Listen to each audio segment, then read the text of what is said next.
All right, today is shop cleanup day, and I've got this side cleaned up.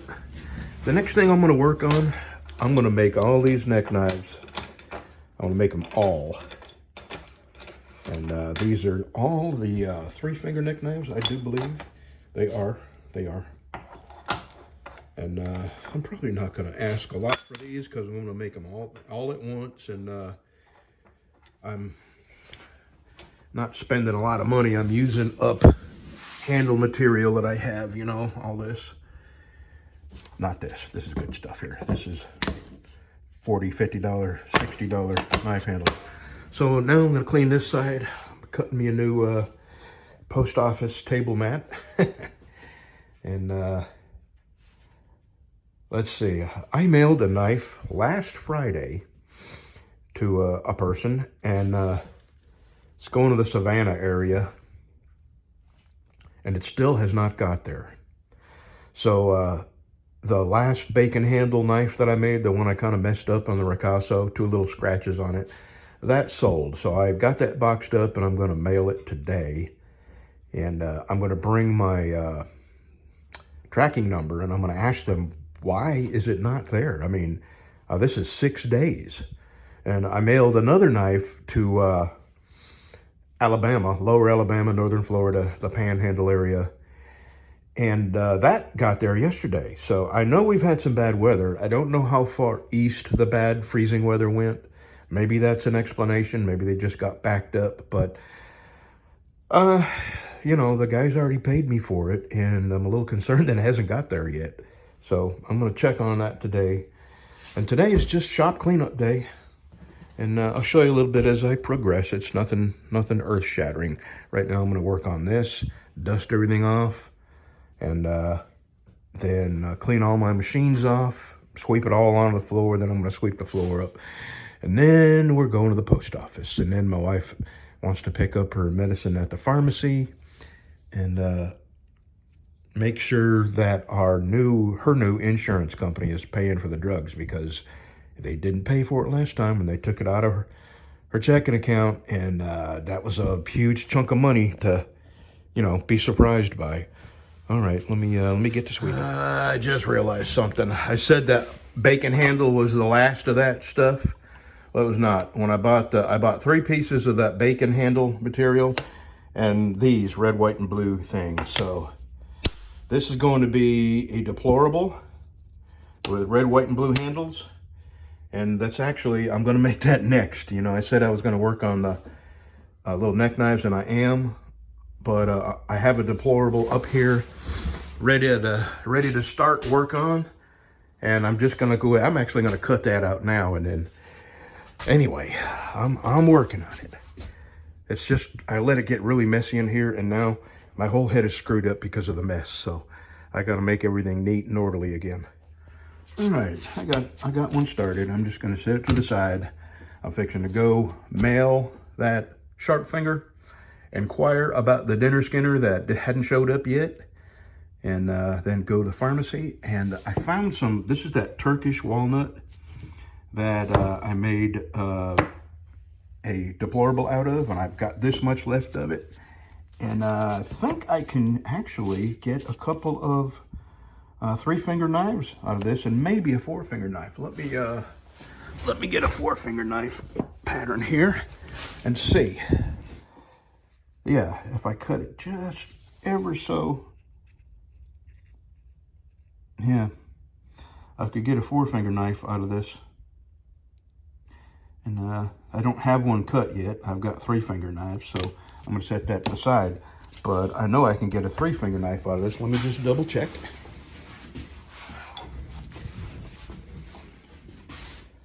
Oh yeah, hell, I might get 2 of them out of there if I got to take into consideration the kerf, the thickness of the blade that I cut this with. I am using a thin blade, and I don't make these handles very thick, but could I get 2 handles out of this? There's only one way to find out. Anyway, I'm fixing to get in the truck and go take care of a few errands and come back. So, see you in a bit.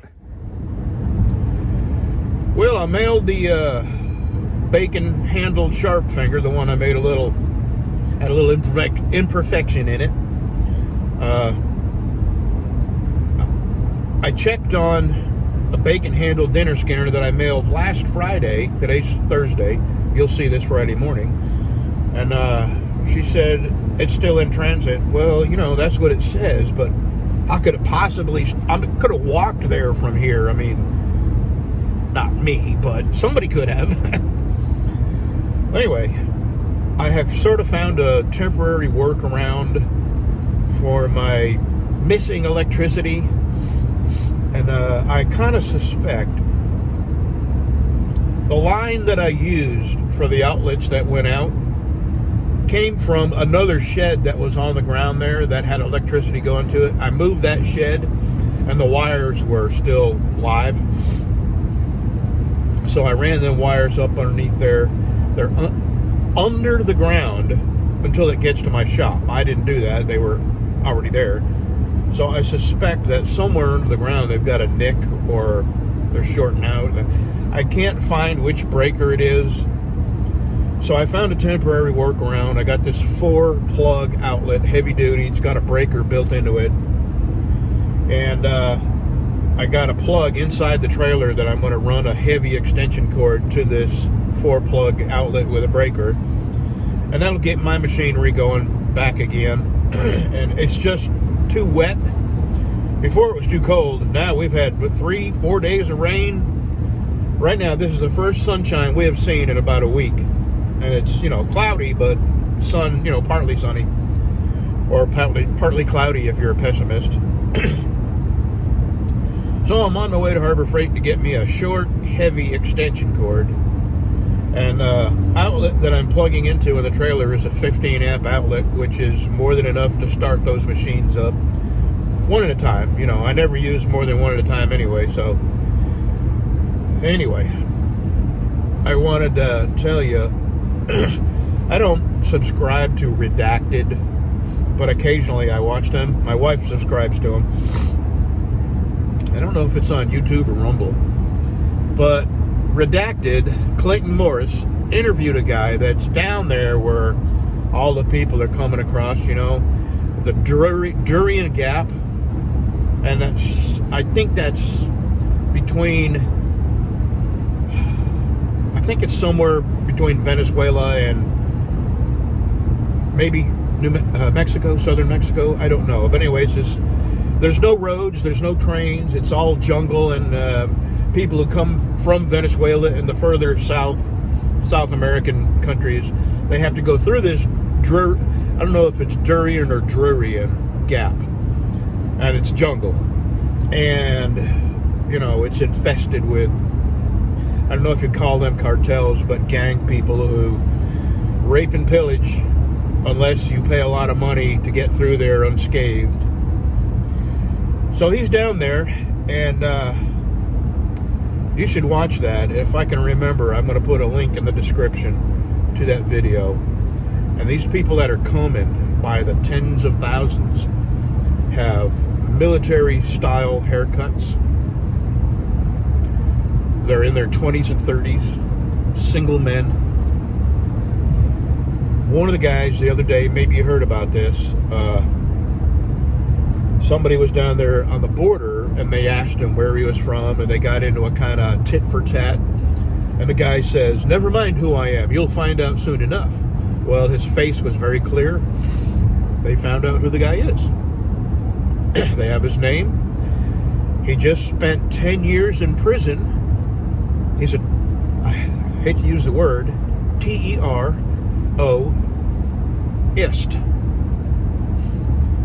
And he spent 10 years in prison in the country of Azerbaijan. I can't pronounce it. I never can. Azerbaijan. It's something like that.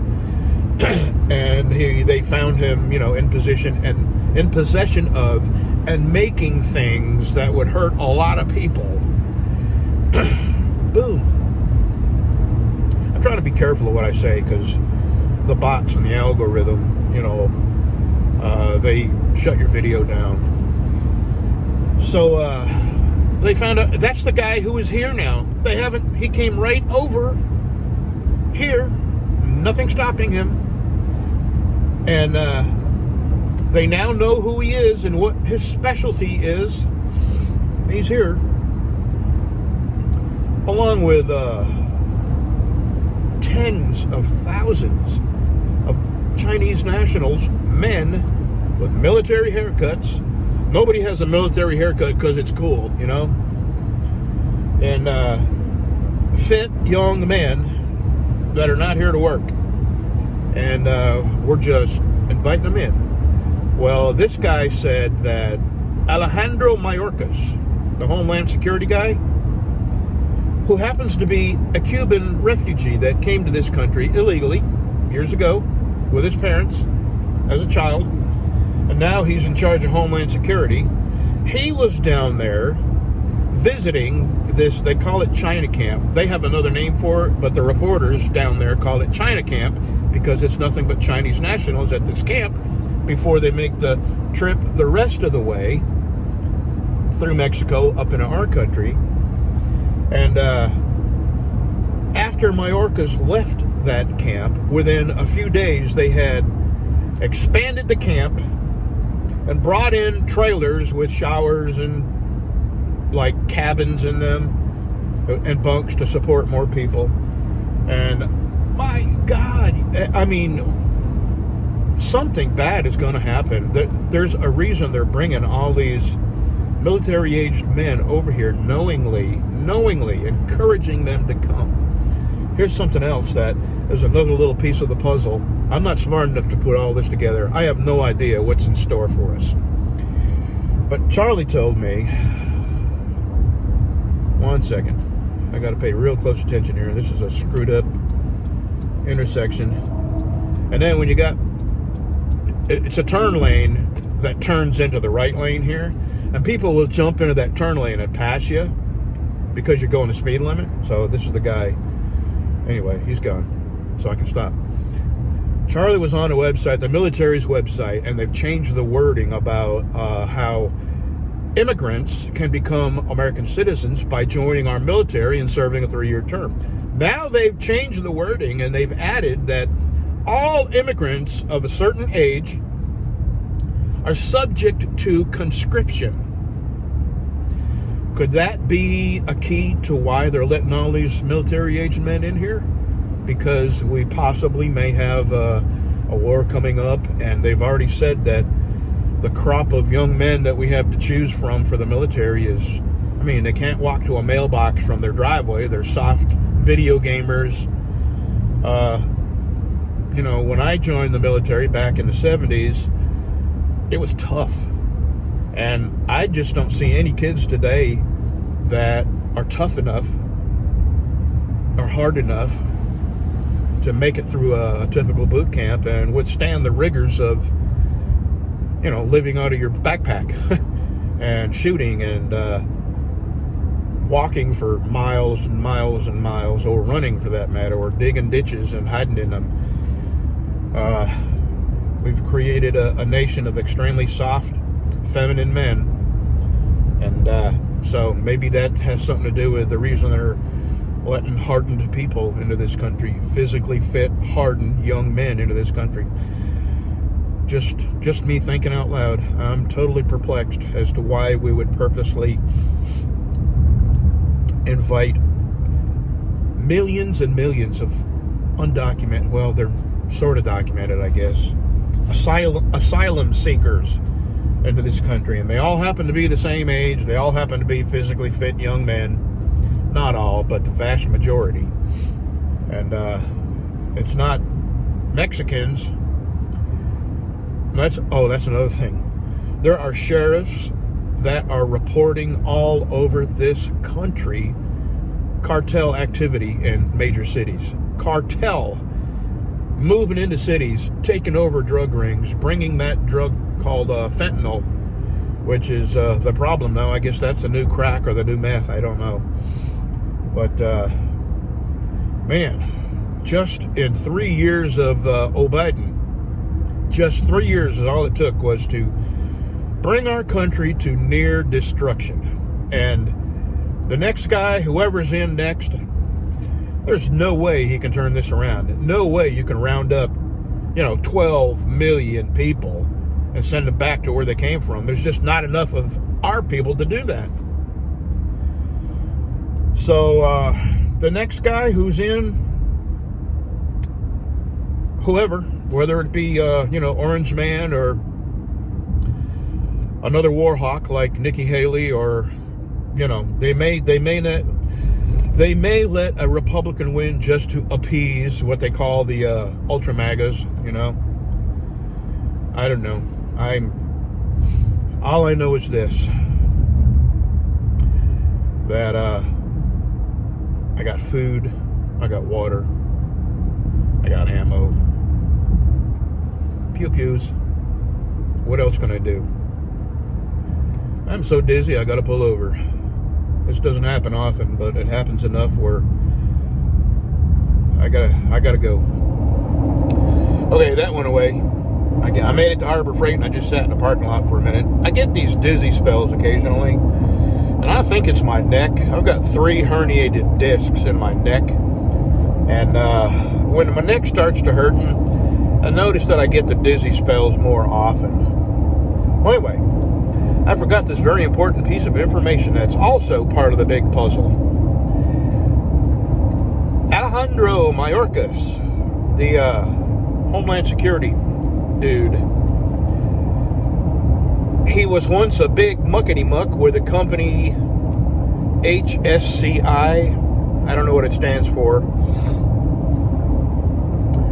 And I don't know what the company does exactly, but they provide accommodations, and their signs, HSCI, are down there where the China camps are and where the other camps are, and the pre-staging before they send them across New Mexico.